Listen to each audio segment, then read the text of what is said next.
أعوذ بالله من الشيطان الرجيم بسم الله الرحمن الرحيم وكذلك مكنا ليوسف في الأرض يتبوأ منها حيث يشاء نصيب برحمتنا من نشاء ولا نضيع أجر المحسنين ولأجر الآخرة خير للذين آمنوا وكانوا يتقون وجاء إخوة يوسف فدخلوا عليه فعرفهم وهم له منكرون ولما جهزهم بجهازهم قال ائتوني بأخ لكم من أبيكم ألا ترون أني أوفي الكيل وأنا خير المنزلين فإن لم تأتوني به فلا كيل لكم عندي ولا تقربون قالوا سنراود عنه أباه وإنا لفاعلون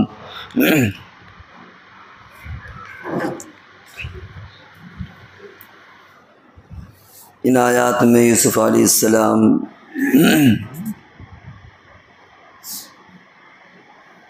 کا بادشاہ بننا اور وزیر اور بادشاہت کے جو دلائل تھے اس کا ذکر ہوا کہ قرآنی آیات سے جو معلوم ہوتا ہے وہ یہی کہ یوسف علیہ السلام مصر کے بادشاہ بنے اور اللہ تعالیٰ فرماتے ہیں ہم کسی بھلائی کرنے والے کے اجر کو ضائع نہیں کرتے، اپنی رحمت ہم جسے چاہیں عطا کریں، اور جو بھی انسان دنیا میں نیک کام کرتا ہے ہم اس کے اجر کو ضائع نہیں کرتے۔ یہاں کسی کو شبہ یہ ہو سکتا تھا کہ جب اتنا بڑا دنیا میں رتبہ مل گیا، عہدہ مل گیا اور باقاعدہ بادشاہ بنا دیے گئے، تو یوسف علیہ السلام کی جو آزمائشیں تھیں، جو دقتیں تھیں، اس کا صلہ اللہ نے ان کو بہت دے دیا دنیا کے اندر۔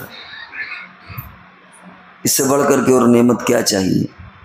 کہ کہاں غلام تھے اور کہاں بادشاہ بن گئے۔ اللہ تعالیٰ فرماتے ہیں وَلَأَجْرُ الْآخِرَةِ خَيْرٌ، کہ آخرت کا ثواب یہ بہت بہتر ہے۔ کہ یہ تو بطور بانگی اور نمونے کے ہم نے دنیا میں یہ صلہ دیا ہے، لیکن اس کا یہ مطلب نہیں ہے کہ جو کچھ بھی تھا ان کا صلہ دنیا میں دیا جا چکا، اب آخرت میں کچھ نہیں۔ فرمایا کہ نہیں، جو انسان تقوی اختیار کرے گا اسے ہم آخرت میں دیں گے، بلکہ اصل اجر جو اسے ملے گا وہ آخرت ہی میں ملے گا۔ یہ دنیا کا اقتدار یہ حقیقی اجر نہیں ہے، یہ تو اللہ نے بطور نمونے اور بانگی کی عطا فرمائے کہ دیکھو اللہ تعالیٰ کس کو کہاں سے کہاں تک پہنچا دیتا ہے، لیکن اصل اجر جو ہے وہ آخرت میں ملے گا۔ وَلَأَجْرُ الْآخِرَةِ خَيْرٌ، اور آخرت کا اجر یہ بہت بہتر ہے ان لوگوں کے لیے جو ایمان لائے، وَكَانُوا يَتَّقُونَ، اور جو پرہیزگار ہیں۔ وَجَاءَ إِخْوَةُ يُوسُفَ فَدَخَلُوا عَلَيْهِ فَعَرَفَهُمْ وَهُمْ لَهُ مُنْكِرُونَ۔ یہاں سے یوسف علیہ السلام کی داستان کا ایک نیا پہلو شروع ہوتا ہے، اور بیچ میں یہ تقریباً 10 سے 12 سال یا تقریباً کم سے کم 8 سے 9 یا 10 سال بالکل قرآن ساکت ہے۔ اس پورے عرصے میں کیا ہوا کیا نہیں ہوا ان چیزوں کو بیان نہیں کیا گیا، کیونکہ یوسف علیہ السلام جیل سے نکل کے آئے، بادشاہت انہوں نے سنبھالی، اور خواب کے اعتبار سے جو معلوم ہو چکا تھا کہ خوب 7 سال تک سیرابی ہوگی، خوب پانی برسے گا، تو ساری توجہ یوسف علیہ السلام نے ذخیرہ اندوزی پر کی کہ جتنی پیداوار ہوتی تھی اس پیداوار کا ایک خاص حصہ اور کچھ حصہ خرچ کرنے کے لیے ہوتا تھا، باقی وہ سارا کا سارا بچا ہوا حصہ ذخیرہ اندوزی کیا جاتا تھا تاکہ یہ ان سالوں میں کام آئے جب 7 سال قحط کے ہوں گے۔ اور پھر ظاہر ذخیرہ اندوزی کا یہ بھی انداز ہوگا کہ اس سال جو بچا ہے اس کو پھر کھائیں، پھر اس کے ساتھ اگلے سال جو بچا ہے اس کو آگے سال کے لیے رکھیں، اور اس کو تاکہ جو چیز باسی ہو وہ مزید باسی نہ ہو۔ اس طرح اس کو، ایسا نہیں کہ پہلے سال ذخیرہ کر لیا اور 7 سال تک وہ رکھا رہا، ایسا نہیں، بلکہ ہر سال کھانے کے اعتبار سے پچھلے سال والا نکالتے رہے اور اگلے سال والا کھانے کے لیے مزید رکھتے رہے۔ اور ظاہر بات ہے کہ یہ چیز بھی سمجھ میں آتی ہے کہ اس عرصے میں یوسف علیہ السلام کو خوب موقع ملا ہوگا دینی تعلیم، دینی تبلیغ کو پہنچانے کا، اللہ کے پیغام کو پہنچانے کا۔ قرآن نے اس زمانے کو زیادہ نہیں چھیڑا، اس عرصے کو بیان نہیں کیا، کیونکہ یہ خود بخود سمجھ میں آ جاتا ہے کہ یہ 7، 8، 10 سال کا عرصہ یوسف علیہ السلام نے مصر میں کیسے گزارا ہوگا۔ بہرحال 7 سال خوب سیرابی کے تھے، یوسف علیہ السلام نے ذخیرہ اندوزی کر لیا۔ اب اس کے بعد یہ جو اگلے 7 سال آئیں گے یہ قحط کے، اس کی شروعات ہو چکی، اور یہ جو قحط پڑا ہے یہ صرف کسی خاص بہت قلیل عرصے یعنی ایریے میں نہیں کہ خالی مصر میں اس کا اثر ہو، بلکہ اس کا اثر اردن، عراق، شام، فلسطین، بہت لمبے ایریے پر اس کا اثر ہوا، یعنی کافی پھیلاؤ تھا اس قحط کا، پورا گویا ایک عرب، جزیرۃ العرب جتنا خطہ تھا اس نے اس قحط نے گھیر لیا۔ یوسف علیہ السلام کو معلوم تھا کہ ہر ایک نے یہ تدبیریں نہیں کی ہوں گی، بلا شبہ اس زمانے کے جو وسائل ہوں گے یوسف علیہ السلام نے وہاں تک ان باتوں کو پہنچایا ہوگا کہ ذخیرہ اندوزی کریں، لیکن سب تک یہ باتیں پہنچنا اور ہر ایک کے اندر یہ استعداد نہیں ہوتی۔ بہرحال وہ قحط پھیلا۔ جب قحط پھیلا تو مصر والوں کے لیے تو کوئی مسئلہ ہی نہیں تھا، وہاں یوسف علیہ السلام نے قحط سالی کے سال میں پھر راشن اور جو ایک نظام ملکی ہوتا اس اعتبار سے انہوں نے تقسیم کرنا شروع کر دیا۔ لیکن یہ چیز جب دوسرے ملکوں میں پہنچی کہ صاحب مصر میں کوئی بادشاہ ہے جو بڑا فیاض ہے اور وہ راشن دے رہا ہے، تو اب دوسرے ملکوں سے بھی لوگ آنا شروع ہوئے، اور ان کے آنے کا بھی جو انداز ہے وہ آگے مزید تفصیل آئے گی۔ یوسف علیہ السلام نے کچھ اس طرح بھی نظام بنایا ہوگا کہ بھائی جو ملک کے لوگ ہیں ان کے لیے بہت زیادہ تحقیق کی ضرورت نہیں ہے، لیکن جو باہر کے لوگ ہیں ان کی باقاعدہ نگرانی کی جائے، میرے سامنے ان کو پیش کیا جائے۔ جیسے آج کے زمانے کے اعتبار سے راشن کارڈ ہوتا ہے اور آدھار کارڈ مثال کے طور پر، تاکہ شناخت معلوم ہو کہ کون ہو، کہاں سے آئے ہو،